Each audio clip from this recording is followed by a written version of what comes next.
آج میں نے ایک ویڈیو دیکھا جس میں لائن سے لوگوں کی گردن ماری جا رہی تھی۔ مجھے اور انویسٹیگیشن کرنے پر پتہ چلا کہ یہ ایک طریقے کی اسلامک پنشمنٹ ہے۔ کیا آپ سوچ سکتے ہیں کہ آج کی یہ پروگریسو سوسائٹی میں کتنی یہ پرانی دور کی پنشمنٹ آ چکی ہے اور اب تک چل بھی رہی ہے؟ یہ دیکھیے، سعودی عرب کے اندر اسلامک پنشمنٹ قرآن صحیح حدیث سے، اللہ اس کے نبی صلی اللہ علیہ وسلم کے کلام سے دی جاتی ہے۔ جیسا جرم رہے گا ویسی سزا۔ جرم اگر بڑا رہے گا تو سزا بڑی رہے گی، جرم چھوٹا تو سزا چھوٹی۔ جہاں پر بھی جرم بڑا ہو جاتا ہے اور اگر مناسب سزا نہیں دی جائے تو وہاں پر جان، مال، عزت و آبرو کی حفاظت نہیں رہتی۔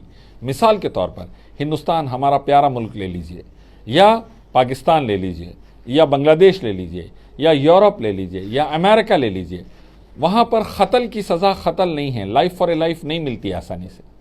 ویسے ہی ریپ کی سزا بھی قتل نہیں ہے، عزت لوٹنے پر بھی قتل نہیں کیا جاتا۔ نتیجہ جرائم بڑھتے جا رہے ہیں، قتل غارت گری بڑھتی جا رہی ہے، لڑکیوں کی عزتیں لوٹنا بڑھتا جا رہا ہے۔ امریکہ، یورپ ٹیکنالوجی میں، پاور میں، پولیس میں، سب میں آگے ہے، لیکن اپنی بیٹیوں کی عزت اور جان کی حفاظت نہیں کر پا رہے ہیں، اپنے لوگوں کی جان کی حفاظت نہیں کر پا رہے ہیں۔ امریکہ میں گن ڈیتھس اٹھا کے دیکھیے آپ، قتل بے تحاشا ملیں گے آپ کو۔ ریپ 1 منٹ میں 3 لڑکیوں کی عزت لٹتی ہے۔ یو کے کا، انگلینڈ کا، فرانس کا لگ بھگ وہی حال ہے۔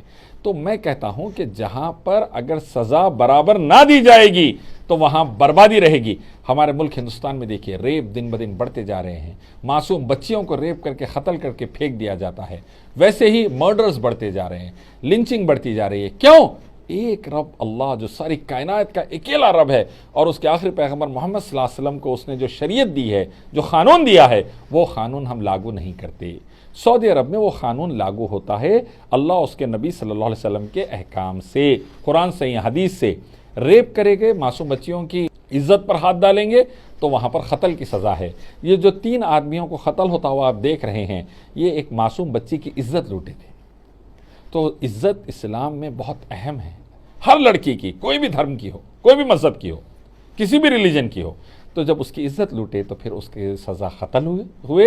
ویسے ہی سعودی عرب میں اگر کسی کو قتل کریں گے آپ تو اس کی سزا قتل رہے گی۔ نتیجہ دیکھیے، ہندو، مسلم، عیسائی، بہت سے دھرم کے لوگ سعودی عرب میں ملیں گے آپ کو، لیکن ان کی جان، مال، عزت و آبرو محفوظ ہے۔ وجہ نہ آپ کا قانون نہ ہمارا قانون، ساری کائنات کے ایک رب مالک اللہ کا قانون چلتا ہے، آخری پیغمبر محمد صلی اللہ علیہ وسلم کے طریقے۔ ایسا تو پھر آپ میں اور آئسس میں کوئی فرق ہی باقی نہیں رہا۔ آئسس کا مسئلہ یہ ہے کہ آئسس معصوموں کو بھی قتل کر دیتے ہیں۔ آئسس بغیر اللہ اس کے نبی کے احکام کو فالو کرے انسانوں کو جلا دیتے ہیں، جبکہ آگ کا عذاب اللہ کے نبی محمد صلی اللہ علیہ وسلم نے فرمایا صرف آگ کا رب دے سکتا ہے۔ تو آئسس معصوموں کا قتل کرتے ہیں، اس لیے ہم لوگ آئسس سے لڑ رہے ہیں۔ اس لیے اہل حدیث، سلفی، ذاکر نائک، سعودی آئسس سے لڑ رہے ہیں، مسلمان آئسس سے لڑ رہے ہیں۔ کیوں؟ وہ معصوموں کو قتل کرتے ہیں۔ RSS کے آتنکوادیوں کے خلاف ہم کیوں ہیں؟ وہ معصوموں کو قتل کرتے ہیں۔ ہم یہودی آتنکواد کے خلاف، اسرائیلی آتنکواد کے خلاف کیوں ہیں؟ کیونکہ وہ معصوموں کو قتل کرتے ہیں۔ تو جو بھی معصوموں کو قتل کرتا ہے، ہم قرآن حدیث والے، توحید و سنت والے مسلمان، ہم اہل حدیث، سلفی اور ڈاکٹر ذاکر نائک وغیرہ ان کے خلاف جدوجہد کرتے ہیں، اسٹرائف کرتے ہیں۔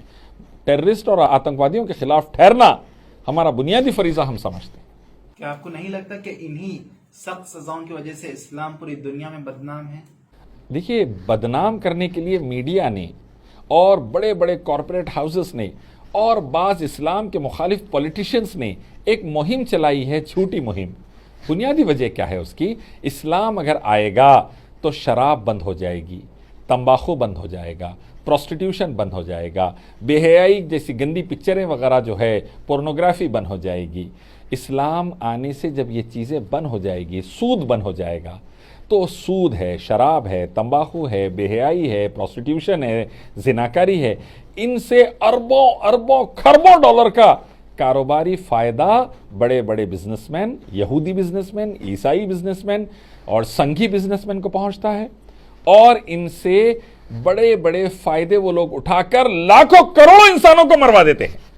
شراب پلا کر کینسر سے مروا دیتے ہیں، تمباکو پلا کر کینسر سے مروا دیتے ہیں، پروسٹیٹیوشن میں لاکھوں کو ایڈز سے مروا دیتے ہیں، سود سے ہزاروں لاکھوں کسان خودکشی کر کے، لیبر خودکشی کر کے مر جاتا ہے۔ تو یہ جو کاروباری لوگ ہیں،